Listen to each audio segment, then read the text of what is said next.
प्रणाम तुम्हारे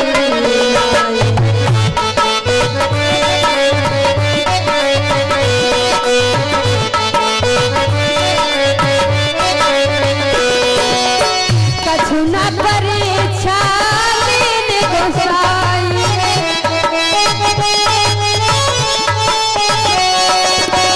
कछु न परीक्षा लेने गोसाई न प्रणाम तुम्हारे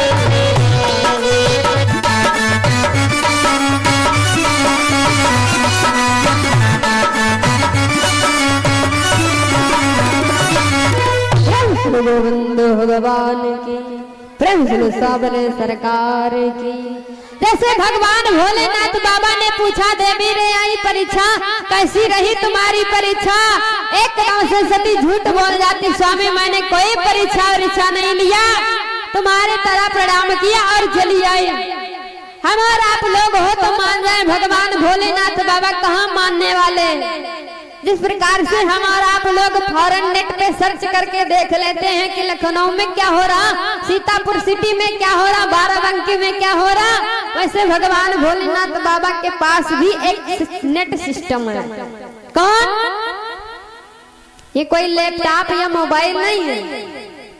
कौन मोबाइल? कौन है? भगवान भोलेनाथ बाबा के पास ध्यान रूपी मोबाइल।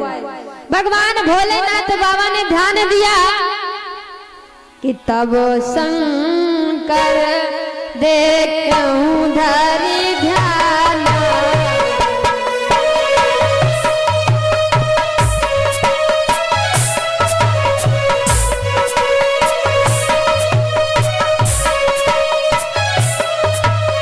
तब शंकर देखूं धरि ध्यान, तब शंकर सतेज चेन चरित सब जाना, सतेज चेन चरित सब जाना।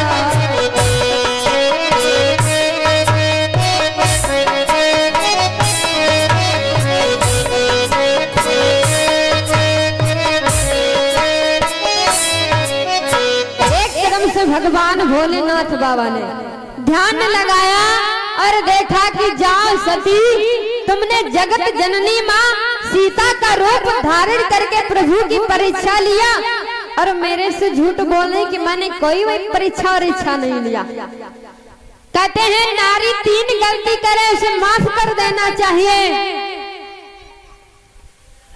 सती जी ने 3 गलतियां क्या भगवान भोलेनाथ बाबा ने माफ कर दिया, लेकिन जैसे सती जी ने 4थी गलती किया है, एक गलती किया, भगवान भोलेनाथ बाबा के साथ कुंभन ऋषि के यहाँ कथा सुनने के लिए गई।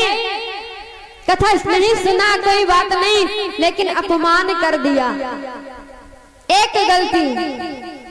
और दूसरे नंबर पे भगवान भोले कहते हैं माताओं बहनों का अगर पति किसी को प्रणाम करता है, आप लोगों का श्रेष्ठ आपका पति होता है, अगर आपका पति किसी को प्रणाम करता तो आपको सबसे पहले करना चाहिए, लेकिन सती जी ने वो भी नहीं किया। तीसरे नंबर पे माना भी नहीं कि पार्वती परमात्मा, एक तो कथा नहीं सुना, दूसरे भगवान भोलेनाथ बाबा ने प्रणाम किया, प्रणाम नहीं किया, तीसरे नंबर पे संदेह किया कि पार्वती परमात्मा नहीं साधारण मनुष्य है। 3 गलती हो गई और 4थी गलती किया है परीक्षा लेने के लिए, और परीक्षा लेकर के आई। 5वीं गलती पे सती जी ने झूठ बोल दिया, मैंने कोई परीक्षा नहीं लिया। भगवान भोलेनाथ बाबा ने एकदम से संकल्प ले लिया, जाओ सती। भगवान भोलेनाथ बाबा माता सीता को अपनी माँ मानते हैं, लेकिन जिस दिन से सती जी ने सीता का रूप धारण कर लिया, एकदम से त्याग कर दिया, जाओ सती। किया तन सती भेंट महिला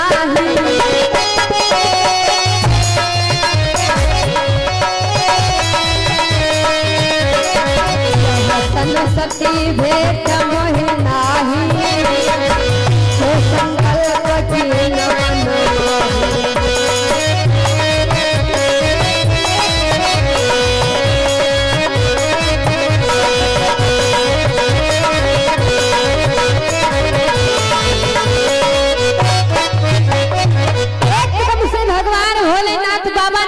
कर लिया, तुमने जगत जननी माँ जगदम्बा का रूप धारण किया है, तो जाओ कि अब जो करो सती संग प्रीति, मिटाई भगति और होई अनीति। अगर मैंने आज को सती को पत्नी की दृष्टि से पुनः देखूंगा, क्योंकि इन्होंने माँ का रूप धारण कर लिया, तो आज से संसार में माँ और पुत्र का रिश्ता समाप्त हो जाएगा। भक्ति के मार्ग पे ये अनीति हो जाएगी। तो भगवान भोलेनाथ बाबा ने संकल्प ले लिया, जाओ सती, आज से हमारा तुम्हारा पति पत्नी का रिश्ता नहीं है। त्याग कर दिया भगवान भोलेनाथ बाबा, एक कदम से कैलाश पर्वत के लिए चल देते हैं। अनेकों इतिहास, अनेकों पुराणों का वर्णन करने लगे क्रोध में भगवान भोलेनाथ बाबा। सती जी पीछे पीछे जा रही, दौड़ते दौड़ते। जैसे भगवान भोलेनाथ बाबा ने प्रण किया ना, तो सारे देवता बड़ा प्रसन्न हुए, आकाश मार्ग से पुष्पों की वर्षा करने लगे। धन्य है भगवान भोलेनाथ बाबा। भगवान भोलेनाथ बाबा जैसा प्रण कोई देवता नहीं ले सकता है। क्यों? क्योंकि आजकल माताएं मैंने 3 नहीं बल्कि 3000 गलतियां कर डाले, फिर भी दादा लोग माफ कर देते, कोई सजा नहीं देते। लेकिन भगवान भोलेनाथ बाबा ने तो त्याग ही कर दिया पत्नी का। ऐसा कोई व्यक्ति होगा, कहते माँ पुत्र का रिश्ता समाप्त हो जाता है। एक बेटा अपनी माँ को नहीं मानता है, एक बेटा अपने भाई को छोड़ देता है, किसके कारण? सिर्फ नारी के कारण। लेकिन भगवान भोलेनाथ बाबा धन्य है जो आज सती का त्याग कर दिया। तो देवता पुष्पों की वर्षा करने लगे। सती पूछते पूछते प्रभु आपने कौन सा प्रण किया है? लेकिन भगवान भोलेनाथ बाबा कहते हैं प्रेम रूपी धागा जो होता है एक बार टूट जाता है तो दोबारा जोड़ने से जुड़ तो जाता है, लेकिन उसमें गांठ पड़ जाती है कि रही मन धागा प्रेम का, मति तोड़ो चटकाए, जोड़े से ना जुड़त है, जुड़े गांठ पर जा। प्रेम रूपी धागा पति पत्नी का होता है, अगर एक बार टूट जाता है तो दोबारा जोड़ने पे जुड़ेगा तो, लेकिन गांठ पड़ जाती है। सती पूछती है प्रभु आपने कौन सा प्रण किया है? भगवान भोलेनाथ बाबा क्रोध में कुछ नहीं बोल रहे, कैलाश पर्वत पे पहुंच गए, एकदम से समाधि लगा लिया। हमारे यहाँ माताओं बहनों में, दादा लोगों में झगड़ा होता है तो ज्यादा में ज्यादा, बहुत ही ज्यादा तो 6 महीने तक। 6 महीना बहुत लंबा समय, 1 2 3 दिन है ना। लेकिन भगवान भोलेनाथ बाबा जानते हो कितने वर्षों के लिए समाधि लगा लिया। सती से बोला नहीं,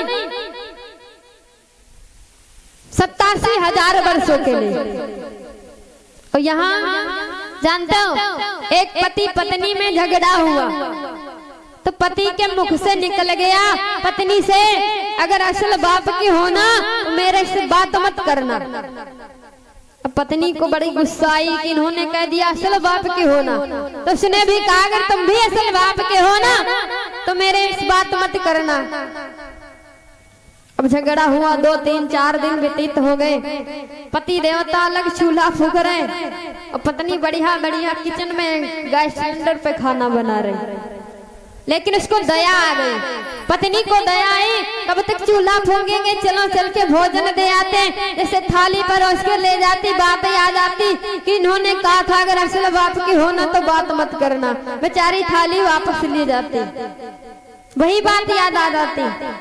पति देव बोलने का मूड बनाते हैं, फिर भी बात याद आ जाती, उन्होंने कहा था असल बाप की होना बात मत करना।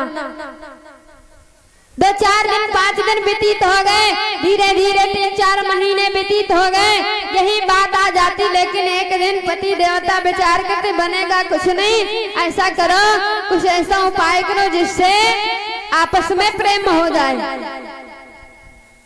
तो पति देवता दरवाजे की चौखट पे बैठे बढ़िया बीड़ी पी रहे, ऐसे बैठे बीड़ी पी रहे और उसी बीड़ी से कुर्ता जला लिया। पीछे का, और पीछे कर लिया, देखा घर वाली आंगन में झाड़ू लगा रही, दिखाई पड़ रहा बाहर। और जैसे घर वाली ने देखा कुर्ता जलना, बताने चली, लेकिन बात याद आ गई कि इन्होंने कहा था असल बात पे होना तो बात मत करना। फिर बात, लेकिन विचार करती कैसे बताएं। तो देखिए माताओं बहनों की होशियारी, नारी क्या करती है अंदर से, किसी का कुर्ता जले तो मैं क्या करूं, किसी का कुर्ता जले तो मैं क्या करूं। एकदम से पति देवता पीछे मुड़ के देखे रे, अरे कुर्ता जला तो जला, कम से कम प्रेम भाव तो बना, बोला चाली तो हुई है ना। तो ऐसे ऐसे करके प्रेम भाव बोलचाल हो जाता। लेकिन भगवान भोलेनाथ बाबा 87,000 वर्षों के लिए समाधि लगा लिया। सती जी कैलाश पर्वत पे चक्कर लगा लगा के गिर पड़ती है, रोती है, बिलखती और कहती है प्रभु आपने चाहे मेरा त्याग कर दिया हो, लेकिन मैंने आपका त्याग नहीं किया। मेरे लिए आप तब भी पति थे और 7 जन्मों तक पति रहेंगे। कहती क्या है कि तुम ही मेरे मंदिर, तुम ही मेरी पूजा, तुम ही देवता, तुम ही देवता हो।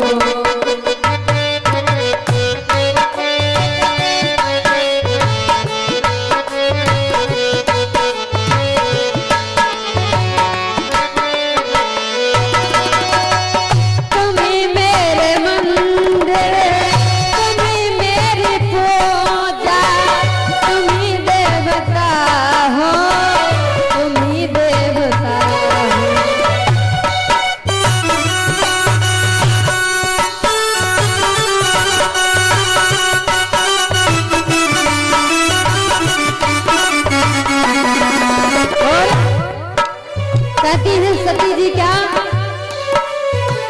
कोई मेरी आँखों में देखे तो समझे, कोई मेरी आँखों में देखे तो समझे कि तुम मेरे चाहो, कि तुम मेरे चाहो।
भगवान भोलेनाथ बाबा से निवेदन करते, लेकिन भगवान भोलेनाथ बाबा बहुत दिन बीते, चलो मैं सुला दो पवन छेड़ सरगम की लोरी सुना दो।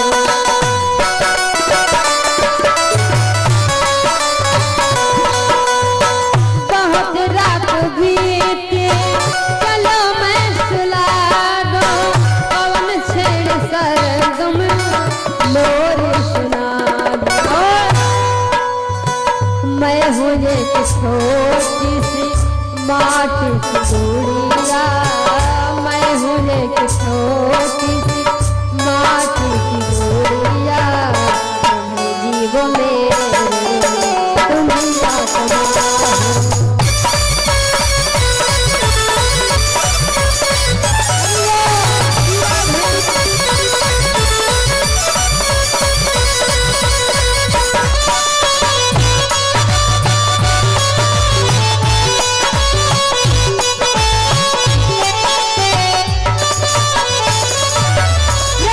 गोविंद भगवान की, भूतनाथ भोले शंकर की। इधर भगवान भोलेनाथ बाबा ने समाधि लगा लिया।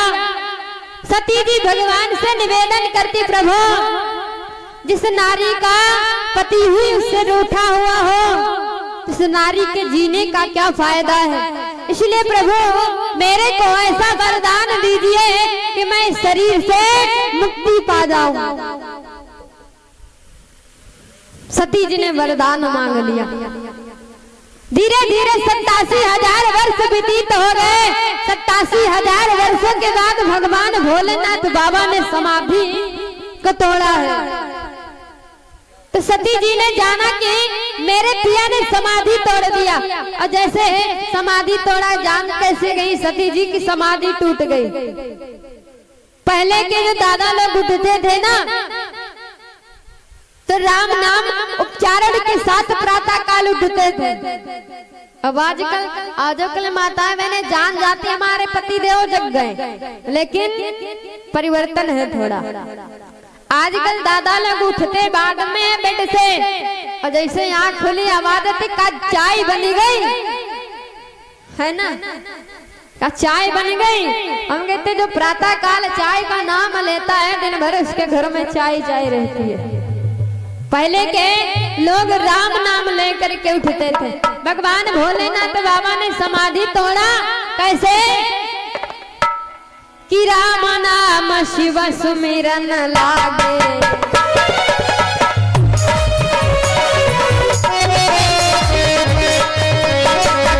राम नाम शिव सुमिरन लागे, जान सचु जगत पति लागे।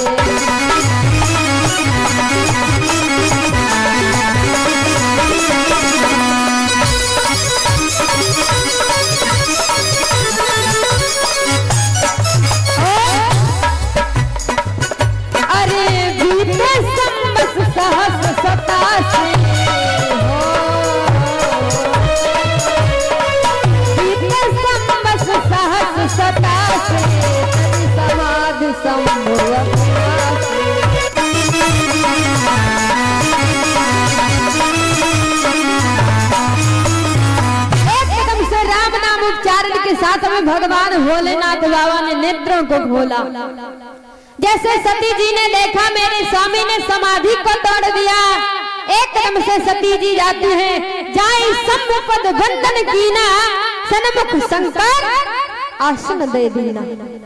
भगवान भोलेनाथ बाबा ने सामने सती जी को आसन दे दिया, और कहते हैं सामने आसन किसका होता है, माता का। पत्नी तो अर्धांगिनी होती है, बाएं भाग में पत्नी का वास होता है।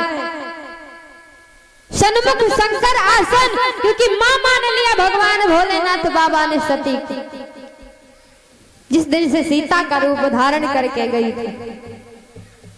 सामने आसन दे दिया। भगवान भोलेनाथ बाबा का काम एक ही है, राम कथा सुनना और राम कथा कहना।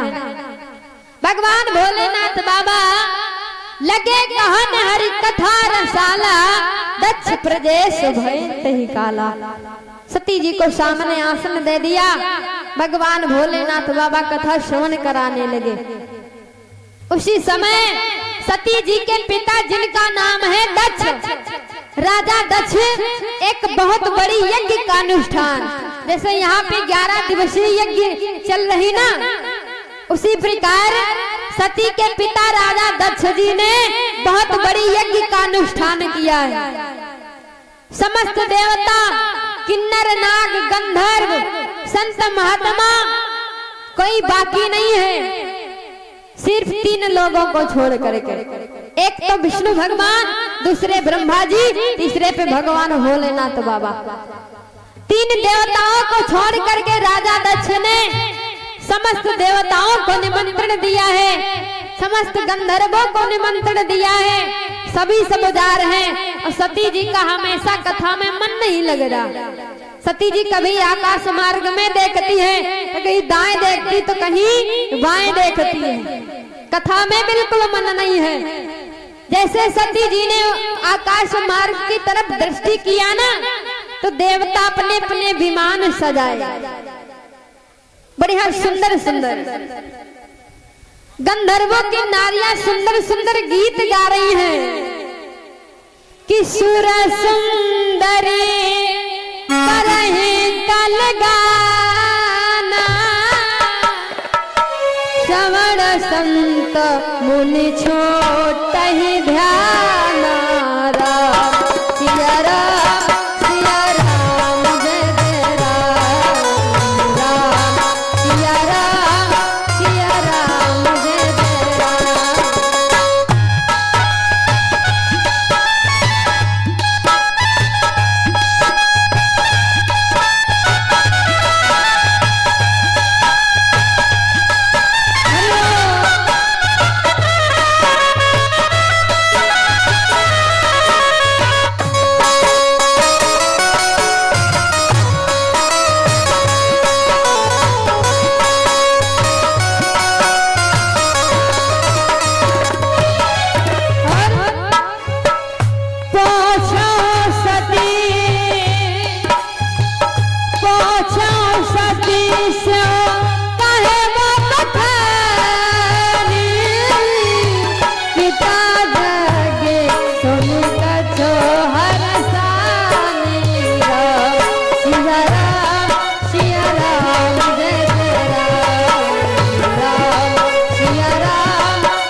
गोविंद भगवान की, यज्ञ पुरुष भगवान की।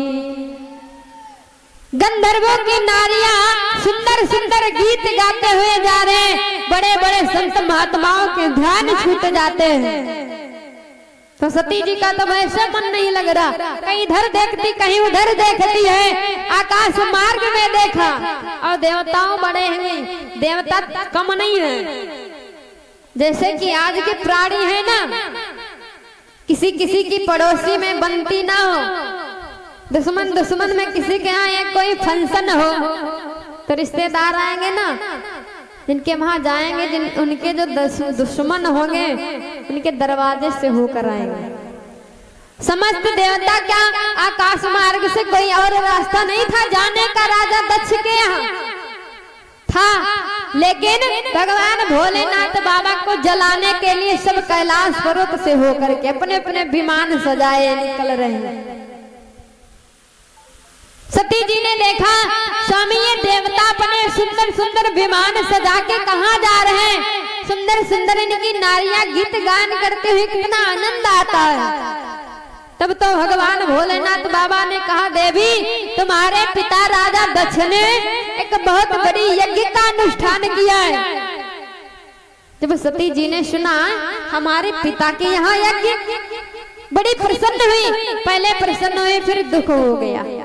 दुख क्यों हुआ कि हमारे पिताजी के यहाँ यज्ञ और हमें खबर तक नहीं है। और कहते हैं किसी भी बहन माताओं बहनों के मायके में कुछ होता है बड़ी प्रसन्न हो जाती, 10 दिन एडवांस तैयारी में लग जाती है। लेकिन वही बात सुने अगर कुछ मायके में फंक्शन है और इनको खबर ना मिले तो बहुत बड़ा दुख होता है। क्योंकि कहते हैं कि मायके की कुशल कामना का उत्साह बेटियों से पूछो, मायके की चाह क्या होती है, जाई बेटियों से पूछो, जाई बेटियों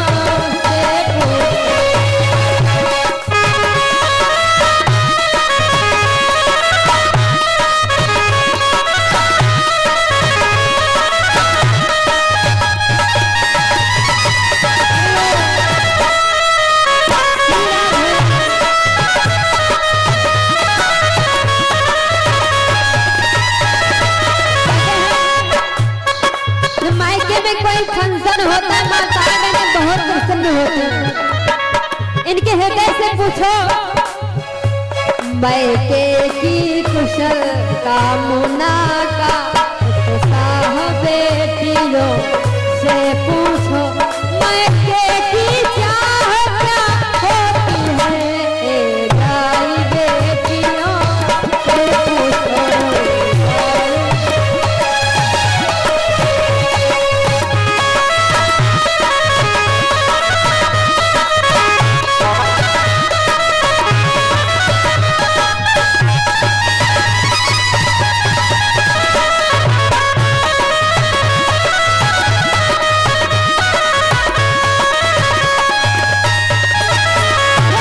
सच्चिदानंद भगवान की, तुम श्री गोविंद भगवान की। कहते मायके की कुशल कामना का उत्साह बेटियों से पूछो। मायके की चाह क्या होती है जाए बेटियों से पूछो। बहनों को अगर एक साड़ी मिल जाते हैं मायके से ना, अगर कोई पड़ोसी पूछ ले ये कितने की लाई, बड़ी सुंदर है, तो कहती हाँ ये मेरे भैया ने लेके दिया है, ये मेरी मम्मी ने लेके दिया है। पति बेचारे जब 5000 की साड़ी लाए, उनकी कोई वैल्यू नहीं है। लेकिन कहते माताओं बहनों के लिए मायके की हर एक चीज, हर एक वस्तु बड़ी प्रिय होती है। तो जैसे सती जी ने सुना हमारे मायके में यज्ञ और हमें खबर तक नहीं है, आखिर कारण क्या है? हमारे पिताजी ने सभी को निमंत्रण दिया, हमें निमंत्रण क्यों नहीं दिया? भगवान भोलेनाथ बाबा कहने लगे सुनो देवी, एक बार की बात है, तुम्हारे पिता दक्ष को देवताओं ने राजा बनाया, प्रजापति बनाया। तो जब उस राज सिंहासन पे तुम्हारे पिता दक्ष का आगमन हुआ तो जितने देवता गण बैठे, गंधर्व किन्नर नाग सभी सब बैठे, तो सभी खड़े होकर के तुम्हारे पिता राजा दक्ष का स्वागत सम्मान करने लगे। हम और ब्रह्मा जी, भगवान विष्णु, तीनों लोग अपने इष्ट के ध्यान में थे, उनका स्वागत सम्मान नहीं कर पाए, उनको प्रणाम नहीं कर पाए, इसलिए तब से तुम्हारे पिता हमारे से नाराज हैं। तब से तुम्हारे पिता हमारे से नाराज हैं, इसलिए उन्होंने हमको निमंत्रण नहीं दिया, हमारे साथ साथ में अपनी बिटिया को भी भूल गए। तो सती जी कहते हमारे पिता आपसे नाराज हैं, इसलिए निमंत्रण नहीं दिया। अगर आपकी इच्छा हो तो मैं अपने मायके के लिए जा सकती हूँ। पिताजी के यहाँ यज्ञ देखकर और बहुत दिन हो गए मैं अपनी बहनों से नहीं मिली हूँ, अगर आपकी इच्छा हो। भगवान भोलेनाथ बाबा कहने लगे सुनो देवी जी, कहो नीक मोरे मन भावा, यह अनचित नहीं निमत पठावा। तुम्हारे पिताजी ने निमंत्रण नहीं दिया है, अगर बिना बुलाए जाओगे